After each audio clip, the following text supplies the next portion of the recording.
चॅनेलवर अपडेट राहण्यासाठी लाईक करून सबस्क्राईब करा व बेल आयकॉनवर क्लिक करून ऑल नोटिफिकेशन ऑन करून ताज्या घडामोडी घरबसल्या बघा। लोकनेते दादासाहेब माणिकराव गावित यांची शेवटची इच्छा, माझ्या भरतला तुम्ही सांभाळून घे जा।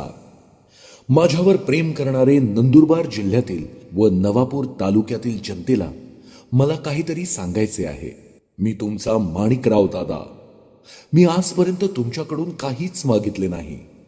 तुम्ही मला 9 वेळा खासदार बनवलं आणि तुमची सेवा करण्याची मला संधी दिली, हेच मोठं मी माझं भाग्य समजतो। उभ्या आयुष्यात खूप उतार चढाव पाहिलेत मी, यश अपयश पाहिलेत। राजकारणाच्या पसाऱ्यात परिवाराला वेळ देऊ शकलो नाही, पण माझ्या सौभाग्यवतीने त्याविषयी माझ्याशी कधीच तक्रार केली नाही। लहान मोठी संकटे येत होती, ते सावरत सावरत कधी हेमलता मला सोडून गेली, कधी दिलीप दादा सोडून गेले। माझ्या सौभाग्यवतीनेही साथ सोडली। माझा पुतण्या सुनील सोडून गेला। एक एक दुःखातून सावरत असताना अचानक राजकारणात अपयशालाही सामोरे जावे लागले।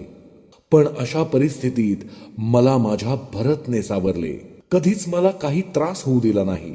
परमेश्वराने मला एक सुसंस्कारी मुलगा दिला, पण राजकारणात त्याने घेतलेले निर्णय मला कुठेतरी खटकले होते, पण त्यातून त्याने मला सावरले। तो पराभूत झाला तेव्हा मी खूप खचलो।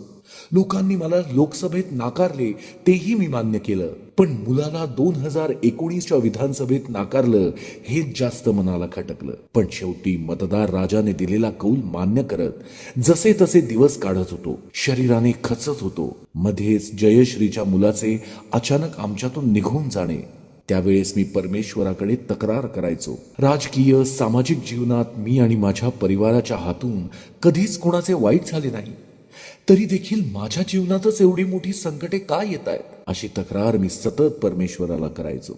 आपणा सर्वांना मी हात जोडून विनंती करतो, तुमचा माणिकराव दादा आता थकला आहे। कधी तुम्हाला सोडून जाईल हेही सांगता येणार नाही, पण माझ्या पश्चात तुम्ही माझ्या भरतला सांभाळून घेत जा।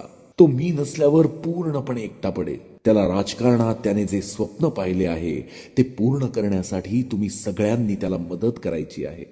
मी तुमच्यात नसलो तरी मी तो क्षण तुमच्या आणि माझ्या माय माऊली जनतेच्या आनंदाच्या रूपाने पाहीन। माझा भरत मनाने खूप चांगला आहे। त्याच्या हातून कधीच कोणाचे अहित होणार नाही। तो नेहमी माझा सल्ला घेत राहायचा, पण ज्यावेळेस मी नसेन तेव्हा तुम्ही त्याला सांभाळून घे जा आणि त्याला एकदा राजकारणात यशाच्या शिखरावर घेऊन जाण्यासाठी आपण सर्वांनी त्याला मदत करावी, अशी ही माझी शेवटची इच्छा तुम्हाला सर्वांना सांगून दाखवत आहे। माझ्या भरतने 2019 मध्ये अपयश पचवले आहे। तो त्यातून जसा तसा सावरला आहे। यानंतर भविष्यात कोणत्याही निवडणुकीत भरत जर उभा राहिला तर त्याला तुम्ही निवडून द्यावे व त्याला विजयी करावे। ज्या वेळेस तो निवडून येईल तेव्हा कदाचित मी त्याचा आनंद पाहण्यासाठी नसेन। तुमचा दादा माणिकराव गावित।